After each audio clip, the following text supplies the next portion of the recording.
या मैनू जलौधर की बीमारी है महाराज। बाबा बुढ़ा जी कहते भाजा इथों मैं कोई बह ना झिड़क के पे वो जो टोकरा सी सिर के उत्ते चक्या होया किन्ने मन का मिट्टी का, वो टोकरा वजीर खां के ढिड ते मारिया। भाजा इथों वजीर खां थले डिग पिया, वो पेट का सारा पानी निकल गया, वो चंगा भला ठीक हो गया। इस करके ਜਿਹੜੇ महात्मा ਹੁੰਦੇ ਨੇ अणगिणत ਦਾ जाप ਕਰਨ वाले भी अणगिणत ਵਿੱਚ ਲੀਨ ਹੋ ਕੇ ਦਾਤਾਰ ਬਣ ਜਾਂਦੇ ਨੇ। ਉਹਨਾਂ ਵਿੱਚ परमेश्वर अपने नालों ਵੱਧ ਸਮਰੱਥਾ ਜਣਾ ਦਿੰਦਾ। परमेश्वर ਕਹਿੰਦਾ ਜਿਹੜਾ ਕੰਮ मैं नहीं कर सकता वो ਇਹ कर सकते हैं, क्योंकि मैं ਬੰਨਿਆ ਹੋਇਆ ਇਹਨਾਂ ਦਾ। ਇਹ ਜੇ ਮੈਨੂੰ ਕਹਿ ਦੇਣ जो मर्जी कह देण, आ सारी दुनिया ਨੂੰ ਹੁਣ ਉਹੀ रोक के बैठे ने अरदासां करके। वो तो कादा नाश कर दिंदा आपां नूं हुण नूं, पर उही अरदासां करी जांदे नहीं नहीं इन्हां नूं कुछ नहीं करना। वो कहने मैं सृष्टि नाश करनी है। रब दे प्यारे कहने सृष्टि नूं नाश क्यों करना, कहने पुठे काम करदे ने। कहने फिर तो इन्हां नूं समत दे दे। परमेश्वर नाल जो रब दे प्यारे दे विचार, कहने इस सृष्टि नूं क्यों मारना, चंगी भली बनी सृष्टि विच तुसीं समत दे दो तो इन्हां नूं श्रेष्ठ मत्ती दे दो, सब नूं नाम जपण ला दो, चंगे राह लग जाण। बस सृष्टि नूं मारन दी जगह ते इन्हां दे अंदरों मंद बुद्धि नूं मार दिओ, ये किरपा कर दिओ। इस करके रब दे प्यारे दातार बन जांदे ने। ब्रह्म ज्ञानी नाम दी दात देनी शुरू कर सकदा, वाहिगुरू दा हुक्म हो जाए। जिवें दोदो राणी नूं गुरु नानक देव जी ने कहा सी, कहनी महाराज मेरे पति दोदे नूं फिर नाम कौन बख्शेगा। महाराज कहने असीं तैनूं बख्शिया, तू अपने पति नूं बख्शेंगी, तेरे पति नूं तेरे राही नामदान मिलेगा। इस करके दिंदे तो ब्रह्म ज्ञानी दे राही दिंदे तो आप ही हुंदे ने, पर दातार उहनूं बना दिंदे ने। ब्रह्म विद्या दा दाता बन जांदा, ब्रह्म विद्या दिंदा, नाम दियां दातां दिंदा, होर बड़ियां दातां, दुध दी दात, पुत्र दी दात, माया दी दात, कल्याण देण लग पैंदा। क्योंकि उन्होंने वाहिगुरू ने अथॉरिटी देती कि तू दातार है, तू जिन्हों मर्जी तार दे, जिन्हों मर्जी डोब दे, तू जो मर्जी कर सकदा। इन्नी वड्डी समर्था किहनूं मिलदी है? असंख, जिन्हां ने असंख परमात्मा दा असंख वारी जाप कीता बेगिणत हो के, वो भी दातार पातशाह बन जाते हैं। जिसनों बख्शे सिफत सलाह नानक पातशाह ही पातशाह, पातशाह दा पातशाह। दुनिया तिन्ना लोकां विच सारियां नालों वड्डा पातशाह विष्णु नूं मन्निया। पातशाही पातशाह, वो विष्णु वर्गियां दा भी पातशाह बन जाता। सारियां नालों श्रोमणी पातशाह ब्रह्म ज्ञानी हुंदा। वाहिगुरू तो है ही है पातशाह, पर वह जोड़ा पुत्र ब्रह्म ज्ञान में चलिया गया, गुरसिख योगी जागदे माया अंदर करन उदासी, वो भी ब्रह्म ज्ञान का छतर प्राप्त कर लैंदा। असंख सूर मोह भगसार, अणगिणत सूरमे जिहड़े अणगिणत जाप करते हैं अणगिणत परमात्मा का, उन्हां दे अंदर सूरम गति आ जाती है। विषय विकारां नूं देख के वो डरते नहीं हैं, विषय विकारां नूं जित लैंदे ने। उन्हां दे अंदर सूर तो भाव सूरज आ जाता ज्ञान का। वो जिहड़े पहला आपां कथन कीते सी सूरमे, योध महाबली, फिर सूरमा, जिहड़ा योधा सूरमा, फिर इस प्रकार आतरथी योधा। इस तरह ही जिहड़े संगत विच बह के श्रवण करते हैं ये योधे हैं, योधे जिहड़े संगत सुन के फिर चीज़ का मनन करते हैं वो महाबली हैं। जिहड़े उन्होंने कमाउंदे ने, जिन्ना कुछ सुन के उन्होंने कमाउण वाले ने, वो आतरथी योधे मन्ने जाते हैं। जिहड़े एक इंद्रियां नूं जित लैंदे ने वो सूरमे ने, जिहड़े मन नूं जित लैंदे ने वो महाबली ने, जिहड़े परमेश्वर की प्राप्ति हुई कर लैंदे ने वो आतरथी योधे हुंदे ने। इस तरह के योधे इधर भी ने। महाराज ने आपां नूं स्पष्ट भी किया होया गुरबाणी दे विच, जाको हर रंग लागो इस युग में, सो कहियत है सूरा, आत्म जिणै सगल वस तां कै, जा का सतगुर पूरा।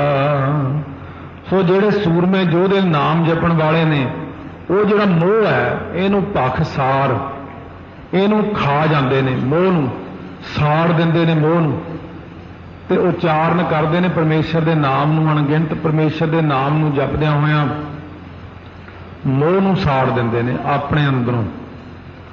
ਕੀ ਉਹ ਦੂਜਿਆਂ ਵਿੱਚੋਂ ਵੀ ਸਾੜ ਸਕਦੇ ਨੇ? ਹਾਂ, ਮਹਾਰਾਜ ਕਹਿੰਦੇ ਦੂਜਿਆਂ ਦੇ ਵਿੱਚੋਂ ਵੀ ਮੋਹ, ਕਾਮ, ਕ੍ਰੋਧ, ਲੋਭ, ਮੋਹ, ਹੰਕਾਰ ਨੂੰ ਸਾੜ ਦਿੰਦੇ ਨੇ, ਜੋ ਉਹਨਾਂ 'ਚ ਇੰਨੀ ਸਮਰੱਥਾ ਹੋ ਜਾਂਦੀ ਹੈ।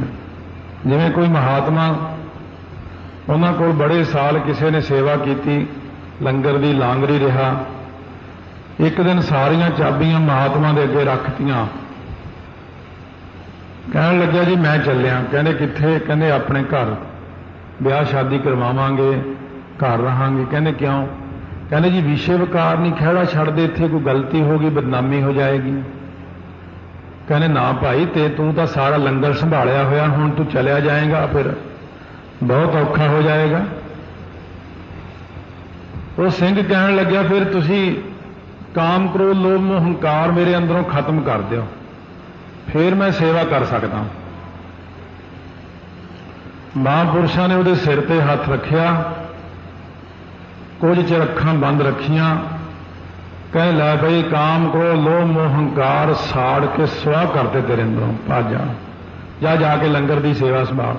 ਤੈਨੂੰ ਸਾਰੀ ਜ਼ਿੰਦਗੀ ਕਾਮ, ਕ੍ਰੋਧ, ਲੋਭ, ਮੋਹ, ਹੰਕਾਰ ਨਹੀਂ ਸਤਾਉਣਗੇ, ਕਿਉਂਕਿ ਤੇਰੇ ਅੰਦਰੋਂ ਮੁਕਾ ਹੀ ਦਿੱਤੇ ਨੇ। ਇਸ ਕਰਕੇ ਸਤਿਗੁਰੂ ਮਹਾਰਾਜ ਸੱਚੇ ਪਾਤਸ਼ਾਹ ਕਹਿੰਦੇ ਰੱਬ ਦੇ ਪਿਆਰੇ ਹੁੰਦੇ ਨੇ, ਉਹ ਕਾਮ, ਕ੍ਰੋਧ, ਲੋਭ, ਮੋਹ, ਹੰਕਾਰ ਨੂੰ ਆਪ ਸਾੜਦੇ ਨੇ ਤੇ ਦੂਜਿਆਂ ਦੇ ਅੰਦਰੋਂ ਵੀ ਸਾੜ ਦਿੰਦੇ ਨੇ, ਦੂਜਿਆਂ ਨੂੰ ਵੀ ਨਾਮ ਜਪਣ ਲਾ ਦਿੰਦੇ ਨੇ। ਅਸੰਖ ਸਤੀ ਅਸੰਖ ਦਾਤਾਰ ਵਿੱਚ ਇੱਕ ਸਾਖੀ ਛੋਟੀ ਜੀ ਮੈਂ ਛੱਡਣ ਦੀ ਕੋਸ਼ਿਸ਼ ਕੀਤੀ, ਪਰ ਉਹ ਬਾਰ-ਬਾਰ ਸਾਹਮਣੇ ਫੇਰ ਆ ਜਾਂਦੀ। ਜਿਵੇਂ ਆਪਾਂ ਕਹਿੰਦੇ ਛਤਰ ਝੂਲਦਾ, ਜਦ ਇੱਕ ਵਾਰੀ ਔਰੰਗਜ਼ੇਬ ਨੂੰ ਸੁਪਨਾ ਆਇਆ, ਸੁੱਤਾ ਪਿਆ ਸੁਪਨੇ 'ਚ ਭੰਗੀ ਬਣ ਗਿਆ, ਆ ਗੰਦਗੀ ਚੱਕਣ ਵਾਲਾ, ਸਿਰ ਦੇ ਉੱਤੇ ਗੰਦਗੀ ਦਾ ਟੋਕਰਾ ਹੈ, ਬਰਸਾਤ ਹੋ ਰਹੀ ਹੈ, ਉਹ ਗੰਦਗੀ ਦੇ ਟੋਕਰੇ 'ਚੋਂ ਸਾਰੀ ਗੰਦਗੀ ਚੋ ਚੋ ਕੇ ਇਹਦੇ ਸਰੀਰ ਤੇ, ਮੂੰਹ ਤੇ ਪਈ ਜਾਂਦੀ। ਇਹ ਸੁਪਨਾ ਆਇਆ ਨਰੰਗੇ ਨੂੰ। ਸੱਤਵੇਂ ਪਾਤਸ਼ਾਹ ਨੂੰ ਸੁਨੇਹਾ ਭੇਜਿਆ ਸੀ ਉਹਨੇ ਕਿ ਮੈਨੂੰ ਇਦਾਂ ਦਾ ਸੁਪਨਾ ਆਇਆ, ਇਹਦਾ ਮਤਲਬ ਕੀ ਹੈ? ਇੱਕ ਪਾਸੇ ਕਹਿੰਦਾ ਦਾਰਾ ਸ਼ਿਕੋ ਜਿਹੜਾ ਉਹ ਬੜੇ ਵੱਡੇ ਤਖਤ ਦੇ ਉੱਤੇ ਬੈਠਾ, ਚੌਰ ਹੋ ਰਹੇ ਨੇ, ਛਤਰ ਝੂਲ ਰਿਹਾ, ਬੜੇ ਪਹਿਰੇਦਾਰ ਉਹਦੇ ਦੁਆਲੇ ਖੜੇ ਨੇ, ਵਜ਼ੀਰ ਖੜੇ ਨੇ, ਇਹ ਕੀ ਦੇਖ ਰਿਹਾ? ਮਹਾਰਾਜ ਸੱਚੇ ਪਾਤਸ਼ਾਹ ਕਹਿੰਦੇ ਇਹ ਤੈਨੂੰ ਅਗਲਾ ਜਨਮ ਦੇਖਿਆ ਆਪਣਾ।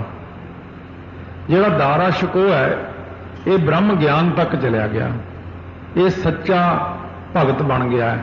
ਪਾਤਸ਼ਾਹੀ ਭਗਤ ਜਨਾਂ ਕੋ ਦਿੱਤੀਆਂ, ਪਾਤਸ਼ਾਹੀ ਦੇਤੀ ਅਸੀਂ ਉਹਨੂੰ ਸੱਚੀ, ਤੇ ਤੂੰ ਅਗਲੇ ਜਨਮ ਦੇ ਵਿੱਚ ਭੰਗੀ ਬਣੇਗਾ, ਗੰਦਗੀ ਚੱਕਣ ਵਾਲਾ। ਇਹ ਸੁਣ ਕੇ ਹੈਰਾਨ ਹੋਇਆ ਸੀ। ਇਸ ਕਰਕੇ ਸਤਿਗੁਰੂ ਮਹਾਰਾਜ ਕਹਿੰਦੇ ਜਿਹਦੇ ਤੇ ਕਿਰਪਾ ਹੋ ਜੇ ਸਾਡੀ, ਉਹਨੂੰ ਅਸੀਂ ਸੱਚਾ ਤਖਤ ਬਖਸ਼ਿਸ਼ ਕਰ ਦਿੰਦੇ ਆ। ਅਬ ਤੋਂ ਜਾਏ ਚੜੇ ਸਿੰਘਾਸਨ ਮਿਲੇ ਹੈ ਸਾਰੰਗ ਪਾਣੀ, ਰਾਮ ਕਬੀਰਾ ਏਕ ਭਏ ਹੈ ਕੋਏ ਨਾ ਸਕੈ ਪਛਾਨੀ। ਆਪਣੇ ਪਿਆਰਿਆਂ ਨੂੰ ਆਪਣੇ ਬਰਾਬਰੀ ਤਖਤ ਬਖਸ਼ਿਸ਼ ਕਰ ਦਿੰਦੇ ਨੇ, ਇਹ ਮੇਰਾ ਪਿਆਰਾ ਹੈ। ਇਹ ਭਾਈ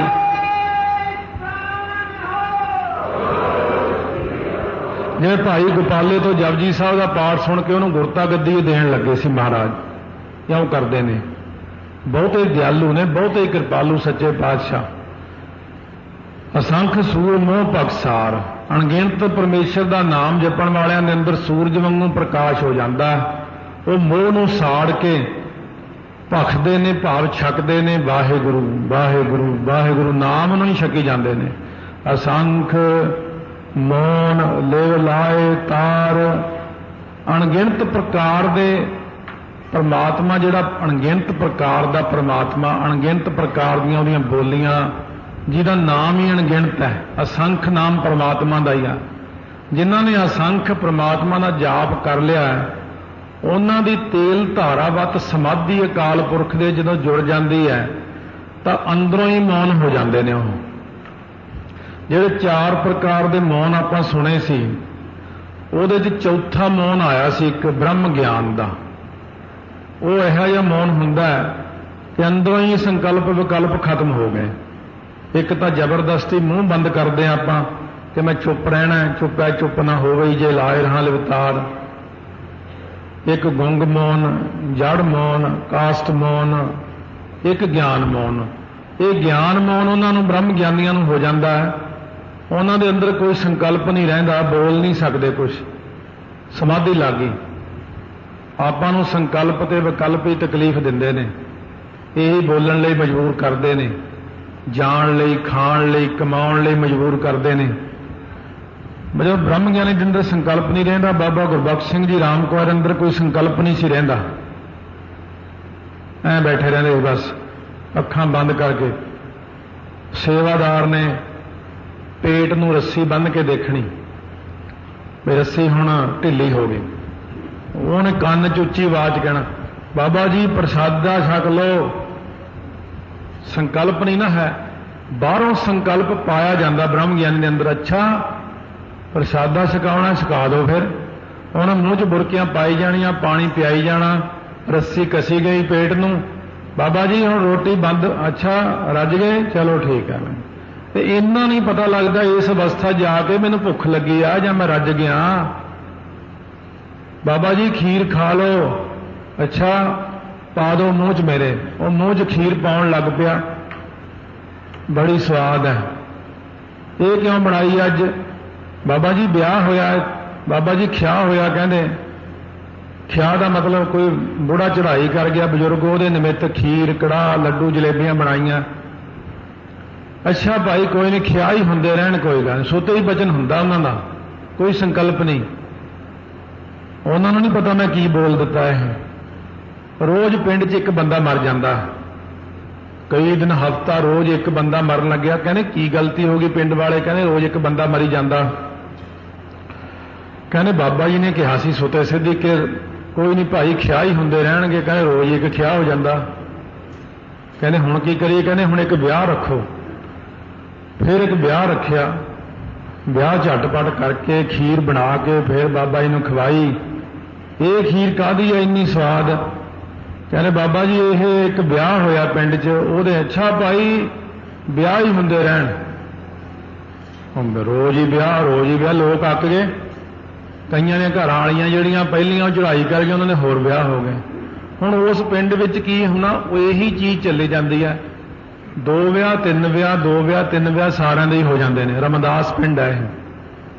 ਕਈ ਵਾਰੀ ਮਹਾਂਪੁਰਸ਼ ਹਾਸੇ 'ਚ ਕਿਹਾ ਕਰਦੇ, ਜੇ ਕਿਸੇ ਦਾ ਨਹੀਂ ਵਿਆਹ ਹੁੰਦਾ ਕਹਿੰਦੇ ਉੱਥੇ ਜਾ ਕੇ ਬਾਜੋ, ਆਪੇ ਹੋ ਜਾਊਗਾ।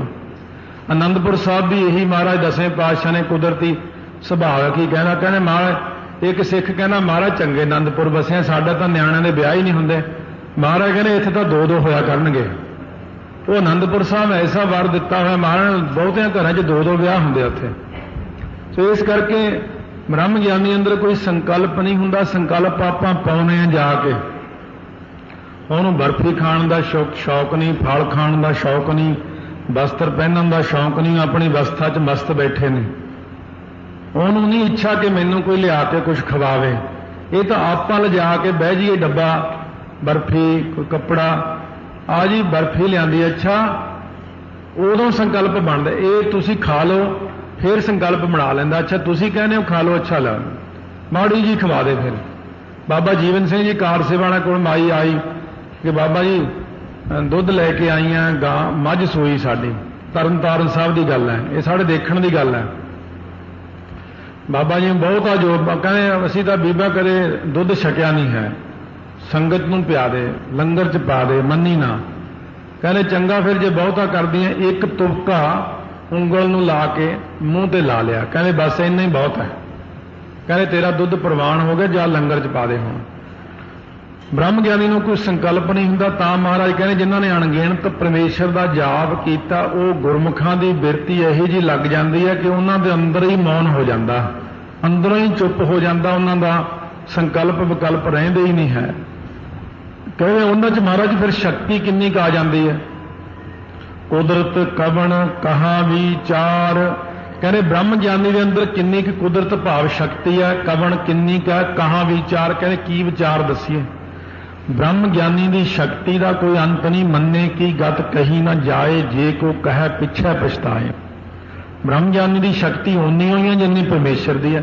परमेश्वर अपने नाल भी उन्होंने शक्ति को बढ़ा के पेश कर दिंदा, क्योंकि वाहिगुरु ऐसा है अपने प्यारियां का भी जयकार कराउंदा।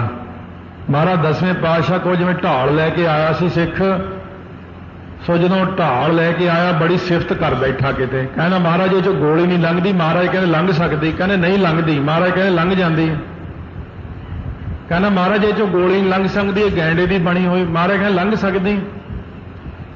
फिर किसी सिख ने पिछों बाह माड़ी जी मारियो, महाराज नाल तू जिद करदा, कहने हाँ ले भी गलती हो गई, कहने महाराज ने तो गोली कढ़ देनी, ये तो पहाड़ पाड़ देन, तू अपनी ढाल नूं चक्की फिरदा।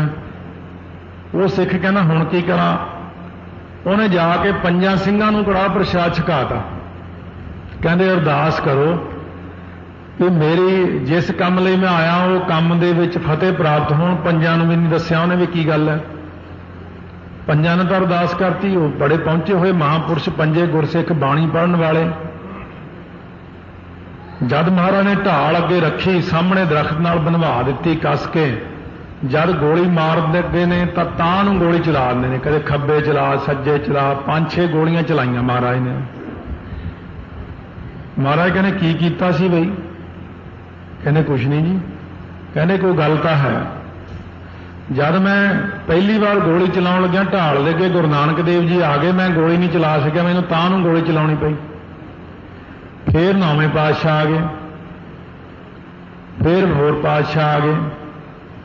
ये कारण की है? महाराज कहने सच्ची सच्ची गल दस। कहने महाराज जब कल थोड़े नाल मेरी बहसबाजी होगी, मैं सोचा भी मेरी ढाल चों महाराज गोली कढ़ देणगे, मैं जी 5 ਸਿੰਘਾਂ ਨੂੰ कड़ाह प्रसाद छका के अरदास कराती। महाराज कहते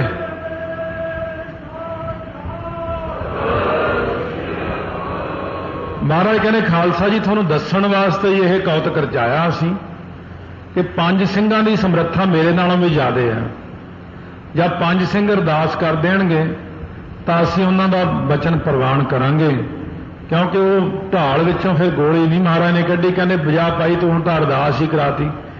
इस करके कुदरत कवन कहा विचार, उन्हां दी शक्ति दी विचार मैं की कह के दसां, वारिया न जावा एक बार। मैं तो उन्हां दा एक वाल भी नहीं कथन कर सकदा ब्रह्म ज्ञानी दी अवस्था दा। ब्रह्म ज्ञानी तां इत्थे सुत्ते पए तुहानूं नज़र आउणगे, किते होर दीवान लाई जांदे हुंदे बैठे, उत्थों दी संगत आके कहोगी ये तां कल साडे दीवान ला रहे सीगे उत्थे, आपां कहांगे नहीं ये तां कल किते गए ही नहीं गे, इउं झगड़ा भी पै जांदा। ये एट ए टाइम अपना जिवें बाबा जी नूं पुछिया सी बाबा गुरबचन सिंह जी खालसा नूं भी तुसीं इक्को टाइम ते किन्ने रूप धारण कर सकदे हो? कहने मैं इक्को टाइम ते 100 जगह जा सकदा, इक्को ही टाइम ते 100 रूप धारण करके। सहस तब नैन नम नैन है तोहे को।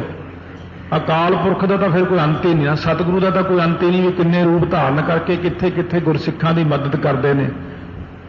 हुण महाराज फिर असीं की करिए? सतगुरु कहते तुसीं अकाल पुरख के भाणे च आ जाओ, जो तुद भावा साई भली कार। हे वाहिगुरु जो तुहानूं पाउंदी है उही कार भली है।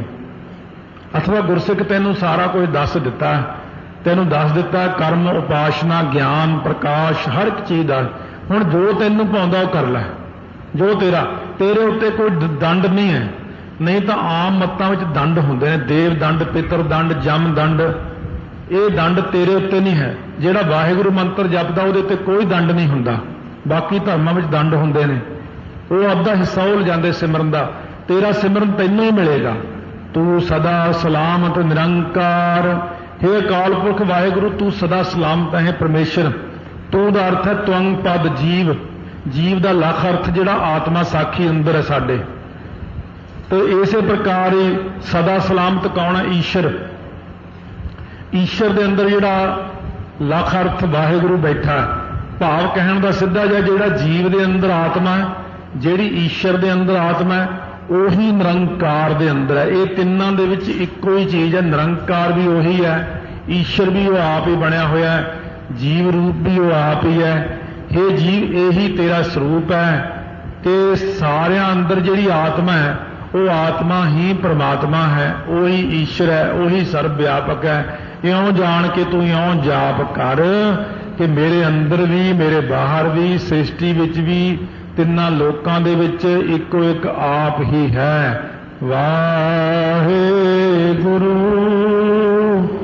वाहेगुरु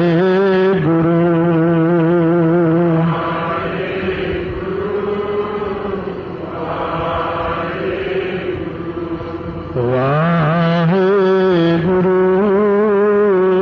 वाहेगुरु।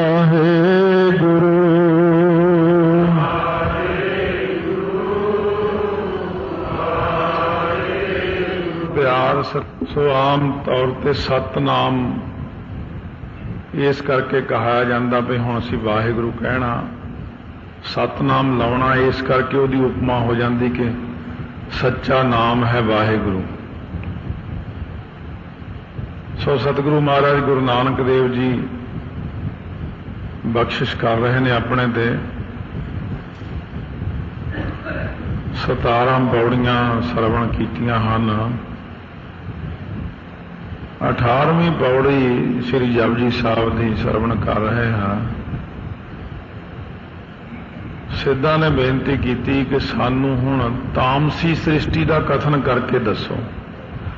ਜਿਹੜੇ लोग तमो गुणी ने तामसी ने जिन्हां दा खाना पीना बोलना सौना सब माड़ा ही माड़ा है, उन्हां बारे जिक्र करदिआं महाराज कहते दुनिया विच असंख अणगिणत लोग मूर्ख हन। मूर्ख वो बंदा हुंदा है जिन्हों आपां समझाइए, उन्होंने समझाया समझ पैंदी है, अपने आप नहीं पता लगता, चलो समझ पै जाती है। एक मूर्ख अंध हुंदे ने जिन्हों आपां काफ़ी जोर ला के समझाइए, हाँ हाँ कर छड्डे पर उन्होंने समझ नहीं पैंदी, पर अगे चुप कर जाता, समझ तो पई नहीं, चलो हाँ हाँ कर छड्डी। एक मूर्ख अंध घोर, वो जिहड़े घोर ने उन्होंने जे समझाउंदे आ वो गल पैंदे ने, अग्गों लड़ाई करते हैं। वो कहते तू मैनूं समझाउणा, तैनूं पता मैं किन्ना सियाणा। वो बहुत सियाणा बन बहिंदा, इस करके उन्होंने मूर्ख अंध घोर की पदवी दी। अणगिणत लोग संसार अंदर वो ने जिहड़े मन करके सो जां जुबान करके जिहड़े ने पहला जुबान नाल मूर्खताई दे वचन बोलते रहंदे ने, कठोरताई दे वचन बोलते ने, जिन्हां नूं बोलण वेले नहीं पता हुंदा कि मैं की बोलदा हां। अंध असंख्य लोग अंध ने, मन करके अन्ने ने, जिहड़े मन करके जिन्होंने कोई ज्ञान नहीं है, सोझी नहीं है। घोर घोर लोग वो ने जिहड़े शरीर करके घोर खून खिंजण का काम करते हैं, दूजिਆਂ ਨੂੰ मारना कुटना लड़ाई झगड़े करने। अणगिणत लोग मूर्ख ने, जुबान करके अन्ने ने, मन करके घोर ने, शरीर करके। 3 प्रकार नाल इन्हां दी अवस्था है। एक साखी तो आपां ने इन्हां दा निर्णय ले लेना। किसी का कोई रिश्तेदार चढ़ाई कर गया, पता लग गया, ਉਹਦਾ पिता कहन लग्या तू आओ कर, अज जाया संस्कार ते, फिर बाद विच परचाउणी ते दूजा काका चला जाएगा, भोग ते मैं चले जाऊंगा, बारी बारी आपां दुकान भी खुली रखनी आपां ने। उन्हां दा वड्डा लड़का जिहड़ा सी ਉਹਨੂੰ भेजिया, वो जाके उत्थे चुप करके बैठा रहा, मूर्ख जुबान करके बोले ही नहीं कुछ। होर लोग कहते ने कुछ ना कुछ परचाउणी करते ने, मुड़ आया। 100 ਗੱਲਾਂ ਪੁੱਛਣੀਆਂ ਹੁੰਦੀਆਂ ਨੇ, ਕੋਈ ਨਹੀਂ ਪੁੱਛੀ। ਕਹਿੰਦੇ ਕੁਛ ਬੋਲਿਆ ਜਾ ਕੇ? ਕਹਿੰਦੇ ਨਹੀਂ ਬੋਲਿਆ। ਕਹਿੰਦੇ ਤੂੰ ਵੀ ਮੂਰਖ ਹੀ ਹੈ, ਜਿਵੇਂ ਲੋਕ ਬੋਲਦੇ ਸੀ ਉਹ ਤੂੰ ਬੋਲਦਾ। ਫਿਰ ਦੂਜੇ ਲੜਕੇ ਨੂੰ ਕਹਿੰਦੇ ਤੂੰ ਜਾ ਪਰਚਾਉਣੀ ਕਰਿਆ। 4-5 ਦਿਨ ਬਾਅਦ ਗਿਆ ਉਹ ਦਰੀਆਂ ਵਿਛੀਆਂ ਜਾ ਕੇ ਪਿੰਡ ਦੇ ਵਿੱਚ ਦੀ ਲੰਘਿਆ, ਮੋੜ ਤੇ 4-5 ਬੰਦੇ ਖੜੇ। ਉਹ ਬੰਦਿਆਂ ਕੋਲ ਖੜ ਗਿਆ, ਪਿਤਾ ਨੂੰ ਕਹਿੰਦਾ ਮੈਂ ਕੀ ਬੋਲਾਂਗਾ ਉੱਥੇ? ਕਹਿੰਦੇ ਜਿਵੇਂ ਲੋਕ ਕਹਿਣਗੇ ਉਵੇਂ ਤੂੰ ਕਹੀ ਜਾਈਂ, ਬੜਾ ਮਾੜਾ ਹੋਇਆ, ਐ ਹੋਇਆ ਉਹ ਹੋਇਆ। ਹੁਣ ਜਿਹੜੇ ਬੰਦੇ ਪਿੰਡ ਦੇ ਵਿੱਚ ਗਲੀ ਦੇ ਮੋੜ ਤੇ ਖੜੇ ਸੀ ਉਹ ਵਿਰੋਧੀ ਸੀ ਉਹਨਾਂ ਪਰਿਵਾਰ ਦੇ।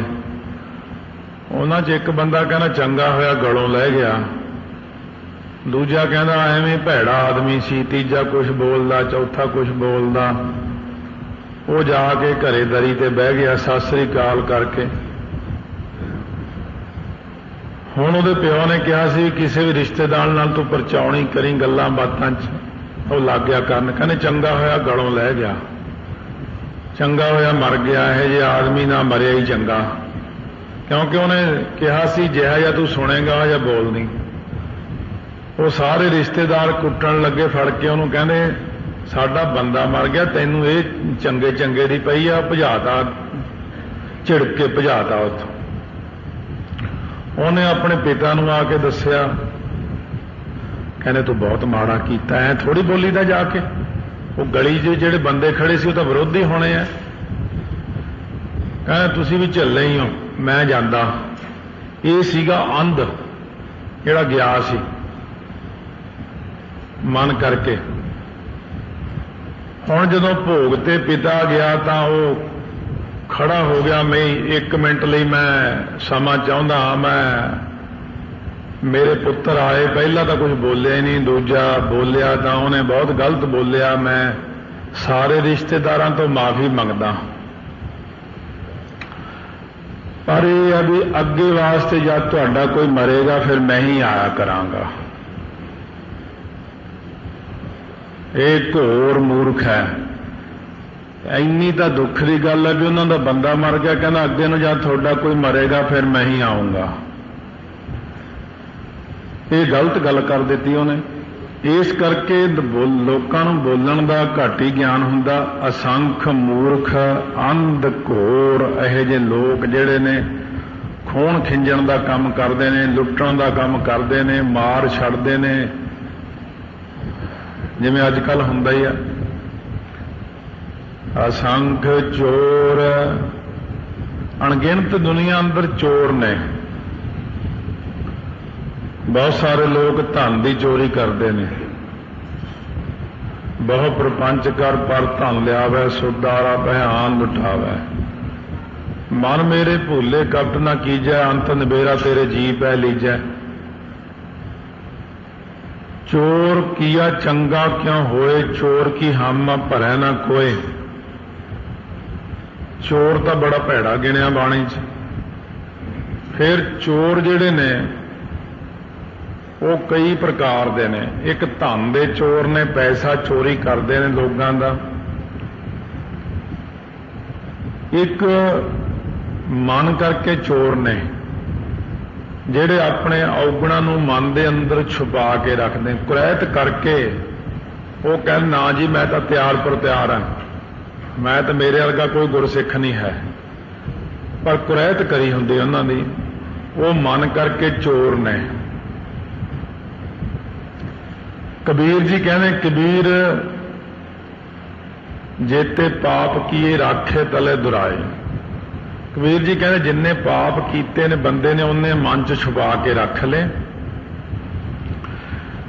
ਵੀ ਮੇਰਾ ਕਿਸੇ ਨੂੰ ਪਤਾ ਹੀ ਨਹੀਂ ਲੱਗਿਆ। ਪ੍ਰਗਟ ਭਏ ਨਿਦਾਨ ਸਭ ਜਬ ਪੁੱਛੈ ਧਰਮ ਰਾਏ। ਕਹਿੰਦੇ ਅੰਤ ਨੂੰ ਉਦੋਂ ਪ੍ਰਗਟ ਹੋ ਗਏ ਜੋ ਧਰਮ ਰਾਜੇ ਨੇ ਸਾਰੇ ਪ੍ਰਗਟ ਕਰ ਦਿੱਤੇ। ਇਸ ਤਰ੍ਹਾਂ ਮਨ ਕਰਕੇ ਚੋਰੀ ਹੈ ਇਹ, ਔਗਣ ਛੁਪਾ ਲੈਣੇ ਆਪਣੇ।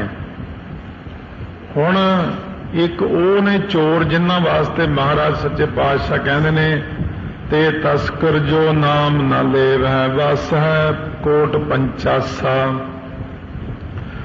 ਮਹਾਰਾਜ ਕਹਿੰਦੇ ਉਹ ਵੀ ਬੰਦੇ ਚੋਰ ਨੇ ਜਿਹੜੇ ਪਰਮੇਸ਼ਰ ਦਾ ਨਾਮ ਨਹੀਂ ਜਪਦੇ।